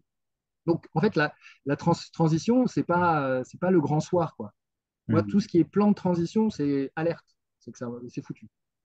Ah, C'est marrant que on va doucement clôturer ouais, et passer, inviter Céline à nous rejoindre aussi, mais je trouve ça vraiment intéressant ce que tu expliques sur le fait d'impliquer, toi, ton avis, de ne pas impliquer trop de parties prenante, parce qu'en fait, la plupart des méthodologies de system change, hein, de changement systémique, donc de transition, en fait, qui sont issues du monde anglo-saxon, parce que la francophonie travaille en fait très peu ça, en tout cas avec ce niveau de conscience de la complexité des systèmes, parlent en fait de rassembler une diversité représentative des acteurs du système pour engager une meilleure compréhension de la complexité, des éléments bloquants dans sa dimension multiple systémique pour pouvoir ensuite agir avec les leviers, notamment donner l'amylose et d'autres.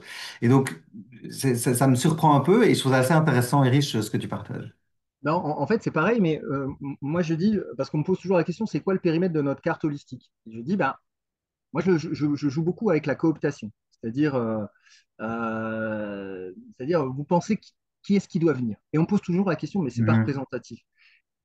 On s'en fout, on s'en fout. On Ça va déjà. construire une réalité partagée qui est représentative de notre collectif. Et vous allez voir, on va vite voir des trous dans la raquette. Et ces trous-là dans la raquette, c'est vous qui allez nous dire qui est-ce qu'on peut coopter pour venir. Ouais, ouais, Et on part du principe que ce qu'on fait là, c'est faux. Mais c'est pas plus faux qu'un modèle.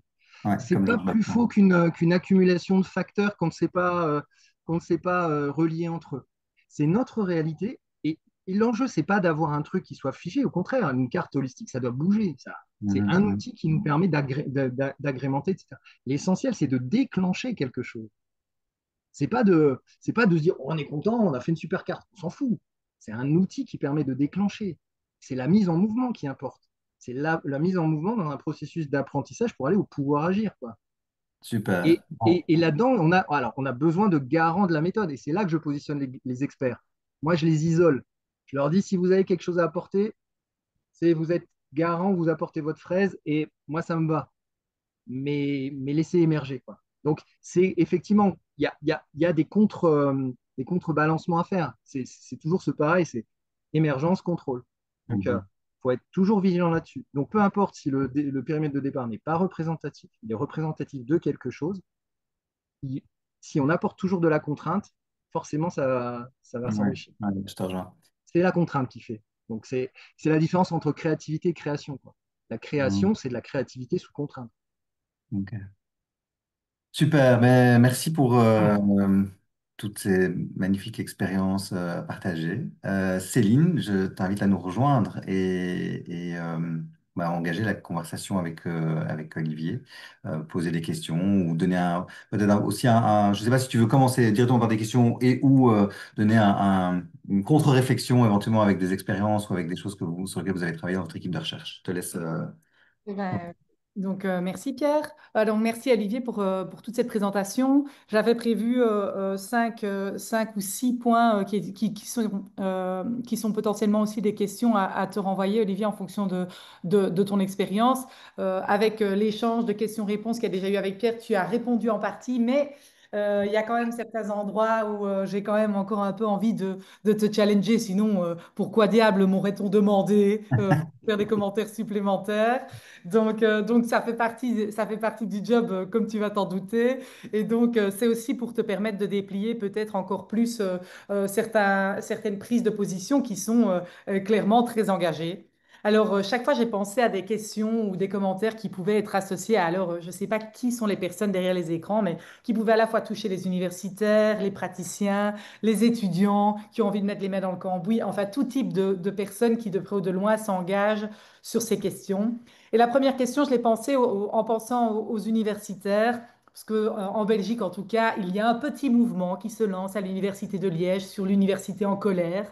Et donc, notamment, nous avions la question du mais quel doit être le rôle de cet universitaire, de ce professeur, de ce chercheur qui appartient à une université, qui est en poste permanent ou parfois en poste précaire, jusqu'où doit aller son engagement et avec quelles conditions.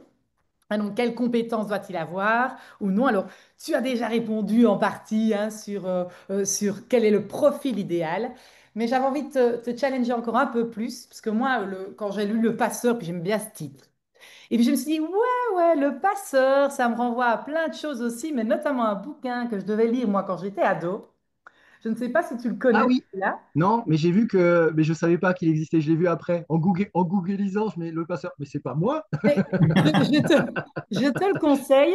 Et c'est lié à la question que je vais te poser ici, qui est le passeur, en fait, c'est quelqu'un qui aussi supporte beaucoup de coûts. Donc, il est très entreprenant, il est très hybride, tu viens de le dire. Il doit supporter, il fait le lien, assurément. Mais tout ça, ça a un coût. Et dans l'histoire de ce passeur, que tu vas lire un jour, j'imagine, c'est un coût exorbitant. C'est-à-dire, c'est absorber la souffrance, c'est absorber les frictions, c'est absorber les choses qui ne se passent pas bien.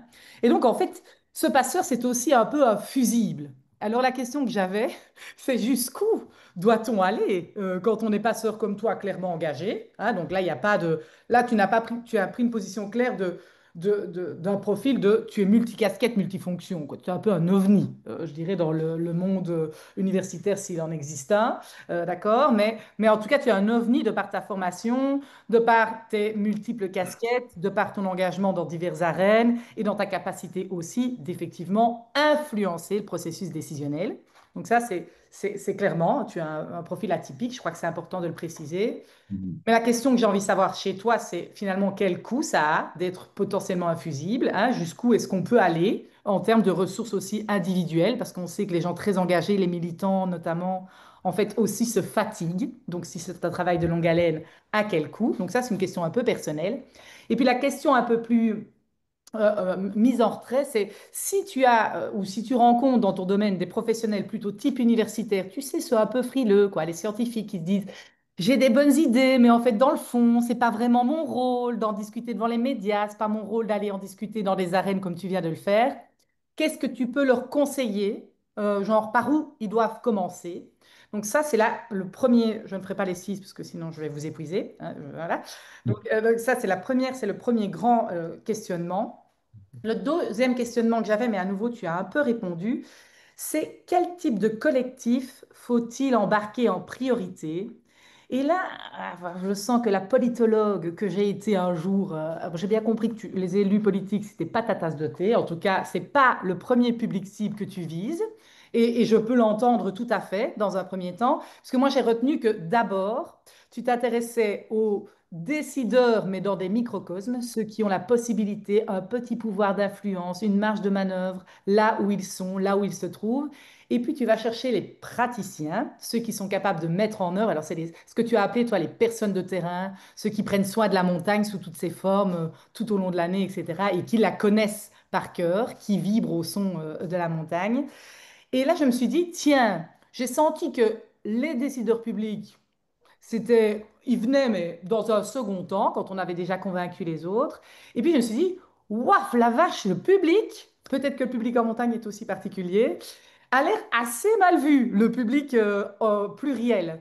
Et donc là aussi, j'avais envie un peu de te challenger, c'est est-ce qu'à un moment donné, on leur laisse une place, ces publics, alors que ce soit les visiteurs d'un jour, ceux qui sont aussi des passionnés, des amoureux de la montagne, ceux qui sont des experts peut-être profanes, qui sait, permanents. Est-ce qu'on leur laisse une place dans tes processus, dans tes mécaniques de réflexion, ou est-ce qu'on reste en priorité avec les gens qui sont permanents, ancrés sur un territoire, qui sont là et qui prennent soin au jour le jour du lieu en fait qui fait l'objet de la transition. Donc là, j'avais envie de t'entendre un peu sur ce sujet. Le troisième plan. Céline, est-ce qu'on le laisserait déjà répondre à ces deux-là ou... Alors, comme il prend des notes comme un fou, je me dis qu'il va. C'est lui qui, comme ça, il a le mot de clôture. Il Olivier, sent tu choisis, qu'il a Olivier. envie Oui, j'ai noté, j'ai de noté. réagir, quoi. J'ai noté, j'ai noté. Pour ne Ouais, pas que je tienne le crachoir tout le temps et Céline est qu'il ait. partie sur allez, vas-y Céline. Vas-y, Bon, Céline. alors, le troisième pan de question, et tu en as un petit peu parlé, et en même temps, je sais que dans les mécaniques de transition, c'est clé. Alors, tu as parlé de contraintes, de choix de contraintes qui s'imposent. Il faut secouer les gens, il y a beaucoup de résistance. Alors, moi, tu as parlé de frottement aussi, en disant, mais finalement, la glissade, il y a toujours un petit frottement quand on veut transitionner. J'avais envie de t'entendre un peu plus sur la manière dont toi, tu avais géré ces frictions. Nous c'est plutôt allez, un vocabulaire de friction. J'avais envie de t'entendre sur la gestion concrète de ces frottements, de ces frictions, de ces moments où il y a des contradictions. Et est-ce que, en fait, tu choisis de les éviter, tu resteras le cercle dans lequel le collectif s'entend et où les frictions s'apaisent? Est-ce que tu recherches le consensus? Donc, quelle place on laisse aux personnes qui suivent le mouvement, mais n'y adhèrent pas à 100%, absolument à tout? Donc, quelle place on laisse aussi aux déviations, entre guillemets, dans un sentier qui pourrait avoir été défini plus ou moins collectivement? Donc, quelle place on laisse aussi aux micro-changements suite justement à ces frictions? Il y avait aussi une question sur la coexistence de récits contraires, hein, comment les gens soufflent le vent froid et chaud et comment tu fais pour le gérer, mais c'est pas la question principale que je voulais te poser. L'autre question, mais tu l'as dit en filigrane tout le temps, c'est qu'il faut viser la politique à petits pas, il faut aller dans des zones de contrôle qui sont d'abord les nôtres, avant de modifier le système dans son ensemble de front. Donc j'ai quand même eu le sentiment que souvent tu disais, c'est pas un changement de rupture qu'on doit opérer, et c'est pas un changement frontal, et c'est pas un changement systémique d'un coup qu'on doit opérer. Donc ça, j'ai l'impression que c'est ça que tu voulais nous faire passer comme message. Et là, j'ai un peu envie de te challenger. Moi, si je mets une casquette d'étudiant ou d'étudiante qui souvent, en fait, vient nous dire, ouais, mais la truc de politique de petits pas, c'est un truc de vieux. Nous, ce qu'on veut, c'est du changement radical. On veut fonctionner complètement différemment. Et on doit tout le temps composer parce qu'en fait, vous voulez avancer doucement mais sûrement, etc. Donc, je sens que chez les jeunes, en tout cas politologue que j'ai à l'enseignement, là, il y a une petite tendance à la volonté de changement radical. Donc, qu'est-ce qu'on pourrait leur répondre à ces personnes qui ont envie de changement, plus de rupture, ou que ce soit plus visible, plus rapidement d'un coup? Donc ça pourrait m'intéresser. Je m'engage à transmettre ton message à mes cohortes étudiantes assurément. Et puis, c'est ma dernière question, dernière set de questions. Désolée, j'ai fini. Je les ai pas toutes dites, hein. C'est ça le pire. La dernière concerne, et alors là, c'est peut-être un peu plus engageant sur le plan théorique, mais j'ai quand même envie de t'entendre parce que je sens que tu es une bibliothèque à toi tout seul. C'est que tu as dit, en fait, on doit faire une politique de renoncement, mais on doit automatiquement avoir, il m'a semblé, proposer des alternatives. Alors, tu as parlé d'alternatives plurielles, elles sont négociées, co-construites, etc. Mais j'avais envie de te challenger pour savoir est-ce qu'il est possible de renoncer sans combler le trou potentiellement laissé par ce renoncement. Donc, est-ce qu'il est possible de renoncer sans innover? Est-ce qu'il est possible de renoncer sans proposer quelque chose pour remplacer? Donc, est-ce qu'il est possible, autrement dit, de rendre, de changer, sans remplacer les moyens? Se dire, ben voilà, le moyen, ce qui ne nous convient plus, mais on ne va pas utiliser d'autres moyens. On va faire un retour, sous quelle forme, je ne sais pas, d'une forme de montagne, un peu presque sans l'humain. Alors là, c'est la version la plus radicale hein, qui pourrait être proposée dans ce récit, mais est-ce que c'est possible ça? Est-ce que c'est envisageable dans ta manière de considérer les choses? Parce qu'il m'a semblé quand même quand tu as dit, mais il faut utiliser les mêmes codes que l'entrepreneuriat, d'ailleurs, je l'ai fait partenaire de mes projets. Et c'est ça, la success story aussi de mon histoire, c'est de convaincre qu'il y a moyen quand même de faire de l'argent, parce que c'est ça qui me semblait qui se trouvait en filigrane, de faire de l'argent autrement. Je me suis dit, est-ce qu'il est possible, en fait, qu'on fiche un peu la paix un jour à cette montagne et qu'elle se suffise elle-même, qu'on lui rende, quoi, qu'on la laisse peinard et que d'autres entités vivantes se saisissent de cette montagne et sous quelles conditions. Donc voilà, j'ai fini. Désolée, c'était un peu long. Merci, ça donne beaucoup de sujets là. Passionnant, j'aurais bien envie de donner quelques éléments. Mais Olivier, Non, mais merci beaucoup pour la dernière question, parce que c'est top. ouais. Alors, sur la première, alors, je ne suis pas si atypique que ça, parce que moi, il se trouve que je rencontre beaucoup de passeurs. Là, j'étais au Québec pendant 3 semaines, j'ai rencontré des passeurs euh, qui revendiquent le mot passeur, ça me plaît bien. Donc, alors, euh, passeur, c'est pas une mission, enfin, c'est un rôle situationnel. C'est le marginal séquent. Pour moi, c'est le fils de Michel Crozier et de Donella Meadows. C'est-à-dire, c'est le marginal séquent qui danse avec le système. Voilà. Donc, c'est un rôle situationnel. je peux le quitter. Je l'ai quitté pour m'établir. Je l'ai pas quitté. Moi, je l'ai quitté parce que je n'avais plus de rôle à jouer à mon échelle de périmètre. Et comme j'avais délégué l'opérationnel à mon collègue, en fait, j'avais plus de rôle.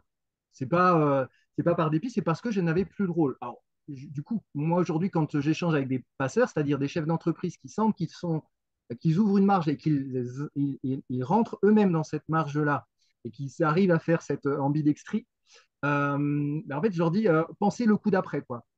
Quand le storming sera passé, parce qu'il va passer, il faut qu'il passe à un moment donné. Ça durera peut-être 5 ans, mais voilà. Mais peut-être 10.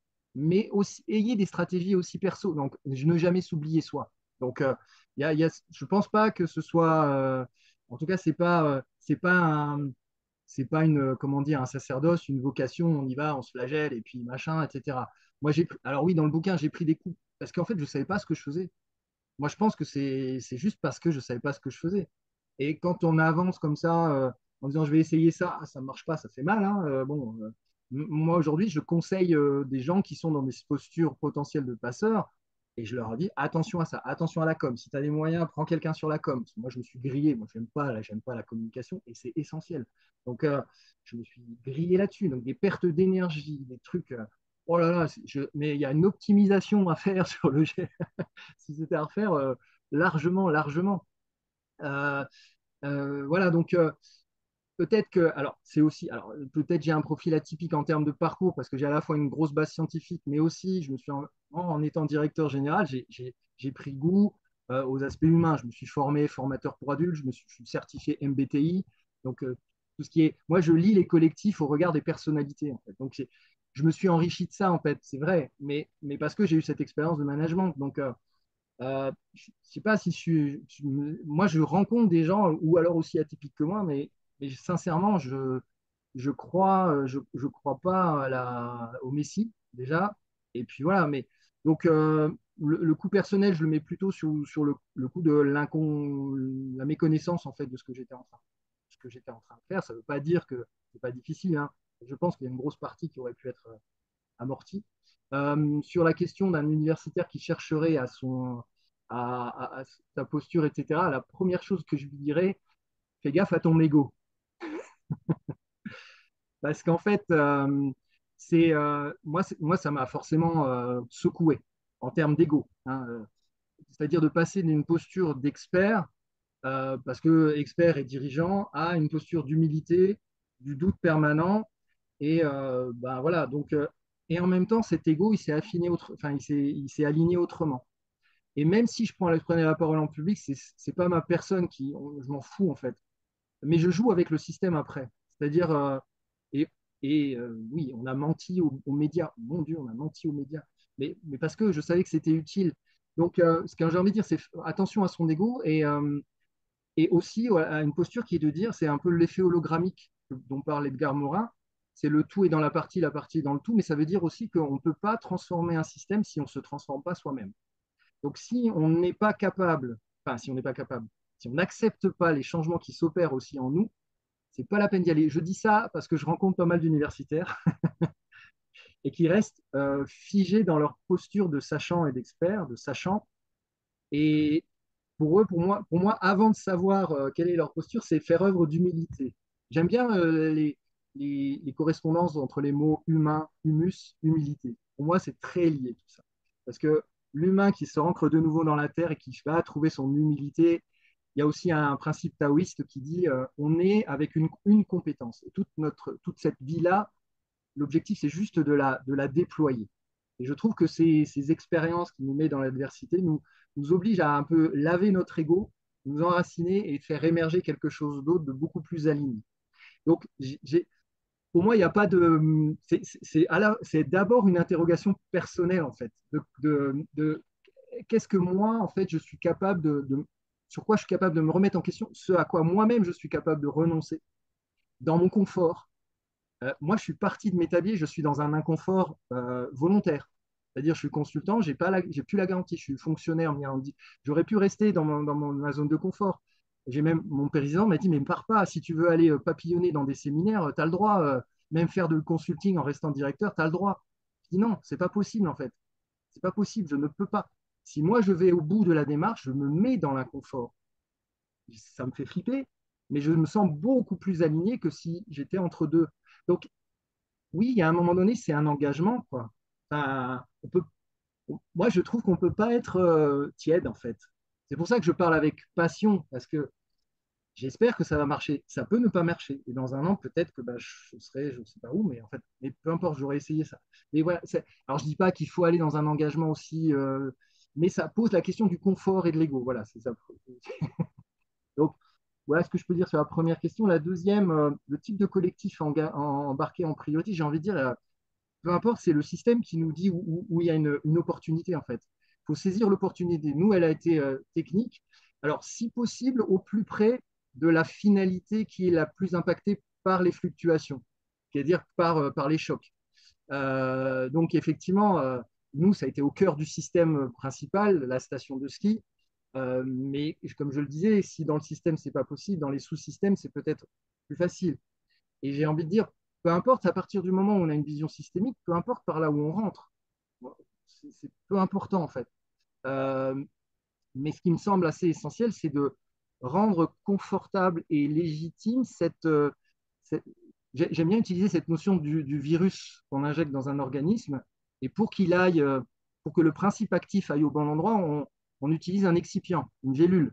Donc, il faut juste trouver la gélule qui permet de rentrer dans l'organisme. Et une fois que le virus est dans l'organisme, là, il fait son œuvre. Donc, il faut être dans cette idée-là. Donc, d'abord installer le virus et après voir ce qui se passe. Et on parle du public. Alors, moi, j'ai toujours une grosse intégration. Ça fait presque 30 ans que je travaille dans la fonction publique territoriale. Donc, je pense que je sais ce que c'est qu'un territoire. Et quand je dis que je pense que c'est qu'un territoire, je sais que je ne sais pas ce que c'est qu'un territoire. Parce qu'un territoire, c'est multiforme. Donc c'est complexe, c'est une chose complexe par définition. Et qu'est-ce qu'un habitant? Moi aussi, ça m'a toujours étonné cette notion. Les consultants, les habitants. C'est qui les habitants? Moi, mes salariés, ils sont habitants de leur territoire. Ils aiment leur territoire, ils veulent travailler sur leur territoire, etc. On a ouvert la porte. L'autre catégorie donc, que j'ai cernée, c'était les clients, parce qu'on a une clientèle locale. Et en fait, moi, je les positionne dans leur rapport client. Et j'ai constaté, et c'est marrant parce que au départ, on dit oui, il ne faut pas parler de la transition parce que ça va faire fuir les clients, etc. Et en fait, il s'est passé quelque chose d'assez intéressant, c'est que le rapport du client à la station a changé. C'est-à-dire que on a, je pense, véhiculé notre amour de la montagne et notre amour de nos métiers au-delà du produit ski. Je ne sais pas si c'est suffisant, mais ça se sent. Ça se sent parce que quand on a eu des hivers très difficiles, on a vu les clients venir et dire, mais vous n'avez pas de neige, est-ce que... Non, mais nous, on aime les tabliers. Wow. Et vos gars, on les aime. Ouais, ils nous apportent, enfin, ils sont pros, ils nous accueillent bien. Donc, il y a des valeurs qui ressortent et qui sont ressenties. Moi, c'est ce que j'avais appelé dans mon processus managérial l'effet bifidus. Je ne sais pas si vous vous rappelez de la pub Danone sur les yaourts au bifidus actif. Donc, c'est ce qui fait à l'intérieur se voit à l'extérieur. Ça marche. Donc, après, nous, on a ouvert d'émergence à des habitants, des gens qui avaient envie de venir. Alors, pas par des grandes consultations, parce que là, il ne faut pas se leurrer, on voit toujours les mêmes. Donc, donc nous, on n'avait pas envie de. Donc, ces gens-là, on les isole, on va les voir, mais on sait très bien qu'ils. Voilà.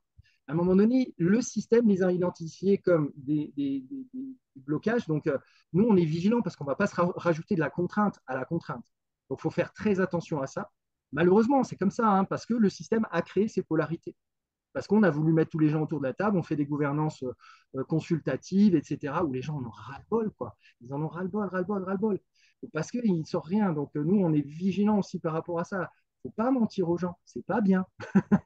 C'est pas bien. Donc, et puis, il faut les considérer dans leurs responsabilités. Tu viens en tant qu'habitant, donc déjà, tu viens, tu bosses. Donc, on va t'injecter des choses à faire. Et puis, tu viens en tant que quoi, en fait, en tant qu'habitant? T'es qui, toi? Et on respecte tout le monde. Mais voilà, c'est aussi une question personnelle. Euh, Troisième question, contrainte, secouer les gens, les frottements, tensions. Qu'est-ce que j'avais? Comment gérer les tensions concrètement? Ah oui. Euh, alors, bah, comment gérer les tensions? C'est là aussi où, c'est ce que je disais, il faut absolument être en permanence en observation de ce qui se passe. Donc, c'est la fonction que je faisais avec mon président. Quand je disais que la seule chose qu'on faisait, nous, c'était qu'est-ce qui se dit, qu'est-ce qui se raconte, qu'est-ce qui se passe. Euh, Parce que ça frotte de partout. Et il y a des fois, on se dit, on commence à connaître le truc, donc on se dit attention, il faut préparer, ça va secouer là. Donc on se prépare, on injecte des contre-signes, on ment dans la presse, voilà. Alors quand je parlais de manipulation avec les codes de l'entreprise, c'est juste pour ça. La finalité n'est pas la même du tout, mais la manière de faire, elle est caméléon en fait, hein. On se noie dans le truc, mais on n'a pas du tout la même finalité. Donc, nous, la manière, ce que je disais, c'est quand on gère les. Alors, moi, personnellement, quand je gérais les frictions, j'ai fait énormément d'erreurs. C'est-à-dire, bah, les premières fois, je répondais du tac au tac, quoi. Et j'en prenais plein la figure et je le vivais très, très mal. Et puis, bon. Et puis, mon président m'aidait à prendre du recul. On partageait la gestion des frictions, etc. Mais on se disait à chaque fois, finalement, chaque friction est une opportunité à renvoyer la balle de responsabilité. Parce que ce qu'on oublie, c'est que dans ces processus-là, il y a une redistribution des responsabilités. Le décideur ou celui qui impulse la dynamique de changement, on- tout le monde va lui dire ah, c'est toi qui nous guide. Non, non, les gars, c'est vous qui allez faire la transformation. Donc, il faut toujours avoir cette conscience-là de ne pas se faire prendre au jeu habituel de c'est le premier qui tire, enfin, c'est le premier qui agit qui est le chef, en fait. Il n'y a plus de chef. Ce sont ces rôles situationnels, il faut l'accepter. Donc, il faut arriver à basculer d'une posture à une autre. Moi, je me souviens, je disais à mes collègues quand j'arrivais dans les groupes, hey, aujourd'hui, j'ai ma casquette, j'anime, hein, je suis plus directeur. Ah ouais, ouais, ok. Et je jouais le jeu. C'est-à-dire, je ne leur parlais absolument pas de ce qui se passait, l'opérationnel, etc. Si on me branchait la suite, je dis, attends, on le voit après. Mais là, on est dans une configuration. Donc, il faut jouer le jeu tout le temps, il faut clarifier les choses. Et donc, il faut être clair sur sa posture quand on intervient aussi auprès des autres. Et puis, oui, je pense que, alors, sur les micro-changements, etc., c'est là qu'il faut accepter que le système va avoir sa vie.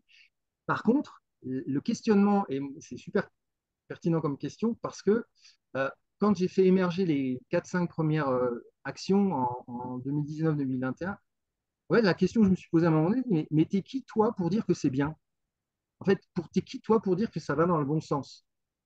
Euh, donc pour commencer à cadrer, donc c'est toujours ce côté contrôle par rapport à l'émergence, j'ai créé une marque qui s'appelle Eau by Montagne du Jura avec un branding très bateau, tourisme durable, l'humain, patati patata. J'ai mis en plus les anneaux olympiques, ça c'était préfiguration au Paris, donc politiquement c'était sympa. Et, et ça, je me suis rendu compte que ça a causé aux gens qui avaient ces intuitions de nouvelles actions, parce que, comme je le disais, ils n'ont pas forcément besoin de moyens, ils ont capacité à prendre des risques et faire des investissements, mais ils ont besoin d'avoir du sens. Et, euh, et j'ai juste commencé à aborder en disant, il ne faut pas faire pire que ce qu'on a déjà fait. Notamment, effectivement, mais je reviendrai, hein, le côté remplir ce vide. Non, non, on n'est pas dans cette logique-là. On est dans une revisite de la valeur, d'une revisite de la valeur. C'est-à-dire qu'on n'est plus, on est dans une démarche, ce n'est plus la chaîne de valeur où chaque maillon de la chaîne se rémunère, mais dans un réseau de valeur où on va justement ajouter de la complexité avec des réseaux de valeur ou avec des partenaires donc qui ne sont pas directement dépendants de nous, mais dont on a besoin pour que les produits se fassent. Et on accepte aussi que ça décroisse. Nous, on l'a tout de suite dit. Sur la station, ça va décroître. On nous a dit, pour remplacer, donc je réponds en même temps à la cinquième du coup, question, mais on nous a dit, bah, le Covid, super, regardez, la montagne est super attractive, il y a les activités de pleine nature, etc. Moi, j'ai fait émerger une angoisse énorme, l'envahissement de la montagne. J'ai utilisé pour activer un peu l'émergence, j'utilise du design fiction, etc., plusieurs outils.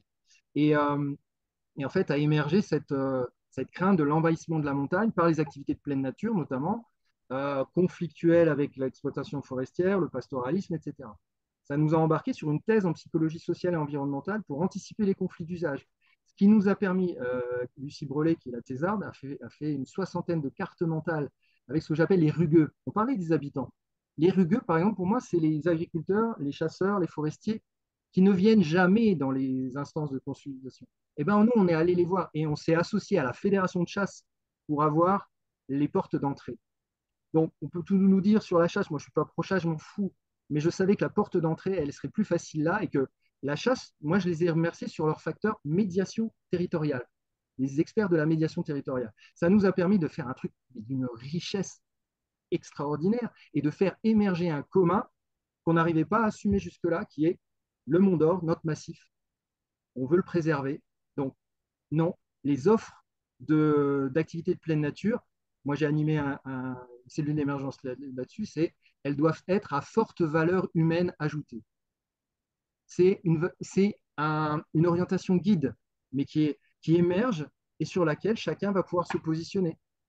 Et du coup, finalement, ce n'est pas une question d'argent, c'est une question de posture, c'est une question. Donc, on est aussi dans un truc, on se dit, l'alternative, c'est pas des millions, c'est le capital humain d'abord.